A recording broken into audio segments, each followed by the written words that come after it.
La situation au Congo n'est pas du tout comprise par les médias occidentaux. C'est assez pédant, c'est assez prétentieux de le dire. Mon pays, vu de l'Europe, donne une toute autre image. En fait, l'Europe agit comme un miroir, ce qu'on appelle l'effet miroir.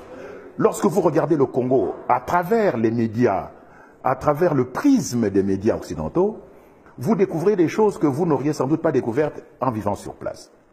Quelle est la situation en République démocratique du Congo aujourd'hui? C'est une situation absolument ubuesque, aberrante. C'est une situation où même le vocabulaire a été totalement falsifié. Par exemple, l'AFDL, l'Alliance des forces démocratiques pour la libération du Congo, qui a renversé Mobutu le 17 mai 1997. On a prétendu que c'était une rébellion congolaise. Ben non, c'est une milice armée Tutsi. On a dit que le SCD Goma de Maître Azarias Ruberwa, qui fut vice-président de la République, on a dit que c'était une rébellion congolaise. Je suis désolé, Azarias Ruberwa est un Tutsi rwandais. Donc c'est une milice rwandaise. On a prétendu que le CNDP, le Conseil national pour la démocratie ou le progrès, je ne sais pas, de Laurent Nkunda Batouare en général, on a dit que c'était une rébellion congolaise. Ce n'est pas vrai. C'est une milice rwandaise. Parce qu'un Nkunda Batouare était un Tutsi rwandais. On a prétendu que le M23, et ainsi de suite. Donc, il y a donc le premier crime qui a été commis au Congo, c'est un crime de sémantique, de vocabulaire. Tout a été falsifié. Et cela a été falsifié de façon délibérée. Pourquoi? Parce que le Congo aujourd'hui se trouve dans une situation de guerre de type ethnique. Le Congo est occupé par une ethnie, les Tutsis, venus du Rwanda. Le génocide, je dis les génocides, il y en a eu 4 au Rwanda. 4 génocides qui ont été perpétrés au Rwanda, les uns par les Tutsis, les autres par les Hutus. Eh bien, ces génocides ont visé uniquement le Congo. C'était un prétexte, c'était un alibi pour envahir le Congo. Tant et si bien qu'aujourd'hui, le chef d'État congolais, Joseph Kabila, de son vrai nom Hippolyte Kanambe, est un Tutsi rwandais. Il a mis les pieds pour la première fois à Kinshasa le 17 mai 1997. Et quand il est arrivé, c'était comme exactement un immigré clandestin. C'est un immigré clandestin. Il est venu à Kinshasa sans passeport, sans visa, dans les bagages de l'AFDL. Et quand il est arrivé, il ne parlait pas le lingala, il ne parlait pas le français, il ne parlait pas le chiluba, et il s'exprimait en swahili, mais le swahili de Tanzanie, où il a vécu, où il est né apparemment. Donc, et ce monsieur, donc, imaginez-vous que un immigré clandestin, un sans-papier, débarque dans un pays, et 3 ans et demi plus tard, il devient chef d'État. C'est une situation unique depuis que la planète Terre existe, peut-être même dans le système solaire. Donc, un immigré clandestin qui devient chef d'État 3 ans et demi après son arrivée. Ça ne s'est jamais vu dans le monde. Voilà la situation dans laquelle se trouve le Congo. Donc, une situation d'occupation ethnique. Ça, c'est la cause. Cette cause a entraîné des effets désastreux. Actuellement, un génocide est perpétré au Congo. Tout récemment, près de 90 personnes ont été abattues à Béni. Tout le monde s'est excité dessus. Mais on ne dit pas pourquoi.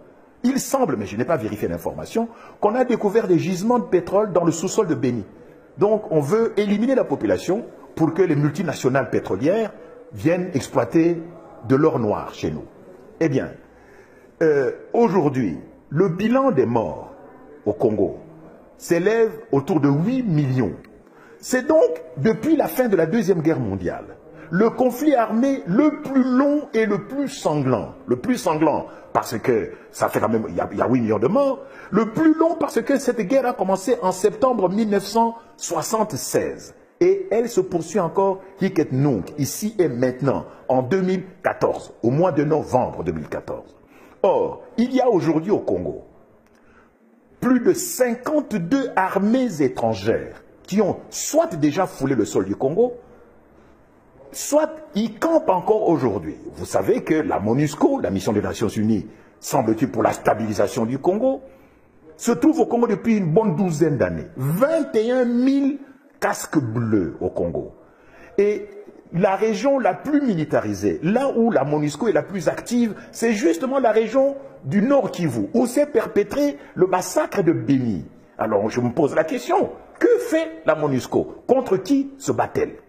Ne me dites pas que la MONUSCO qui a des drones, qui a des chars d'assaut, des hélicoptères de combat, va se battre contre des minables petites milices Tutsis qui ne comptent même pas 5000 personnes, alors que la MONUSCO compte à peu près 21 000 personnes, n'est-ce pas?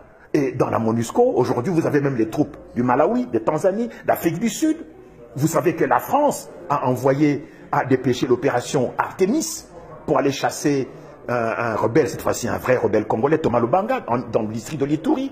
Vous savez que les Américains maintiennent au Congo une force qui s'appelle l'Africom, la force de stabilisation du Congo. Vous savez que les Angolais, les Namibiens, les Zimbabwéens, les Tchadiens sont présents au Congo, où ils ont été en tout 52 troupes étrangères qui ont marché au Congo, qui ont campé au Congo. Donc, c'est ce que les stratèges militaires américains appellent la première guerre mondiale africaine. Donc, la première guerre mondiale africaine se déroule au Congo, mais les médias n'en parlent pas. Je suis désolé, je regarde TF1, je regarde France 2, je regarde les chaînes belges, je regarde CNN, je regarde France 24. À aucun moment, les journalistes ou les correspondants de presse qui sont sur le terrain, les envoyés spéciaux, les agences, les envoyés des agences de presse, comme Reuters, UPI, Associated Press, aucun de ces journalistes n'a jamais souligné cette dimension de guerre ethnique et cette dimension de première guerre mondiale africaine. Et finalement, la guerre prendra fin au Congo lorsque les Tutsis débarrasseront le plancher. Il n'y a pas de Tutsis congolais. Il n'y a pas de Tutsis congolais parce que le Tutsi n'est pas une langue parlée au Congo. Pour ceux qui connaissent un tant soit peu la République démocratique du Congo, la façon dont ce pays est né le 26 février 1885 à Berlin, dans le bureau de Mme Angela Merkel, la chancelière allemande, c'est là où le Congo est né le 26 février 1885, il y a 129 ans.